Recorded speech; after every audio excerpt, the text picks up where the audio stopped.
8 financial mistakes of Pinoy. Una is we have no written goals. Bahala na. Hindi natin sinusulat yung mga goals natin at wala rin tayong plano.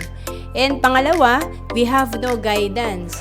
Ako mismo, accountant, pero hindi ko alam kung paano mag-manage ng aking finances. Pangatlo, we spend too much. Marami sa atin ang hindi nagbabudget. Pang-apat, underestimating taxes. Diisip lang natin yung sweldo natin. Hindi natin nako-consider na ang dami nating kaltas, may mga taxes tayo, including VAT. And panglima, forgetting about inflation. Dapat i-consider natin yung bilis ng pagtaas ng ating mga bilihin. And pang-anim, we save too little.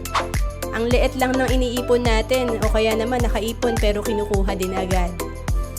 Pang-pito, Social Security will take care of us. Marami ang nakaka-receive ng kanilang pensyon, 2,000 to 3,000 per month lang. Kasya ba to pag tayo ang nag-retire? And pang-walo, procrastination. Lagi tayo nagde-delay, hindi tayo nag-iipon. At may sample nga tayo dito. Kung ikaw ay nag-start at the age of 25, target mong magkaroon ka ng 5 million retirement fund at the age of 60, ikaw ay mag-iipon lang ng 1,537 per month. Pero kapag ang target mo naman makaipon din ng 5 million, nag-start ka, nag-delay ka, at the age of 50 pa, kailangan mag-ipon ka ng 26,145 per month. Ang laki ng kailangan nating ipunin.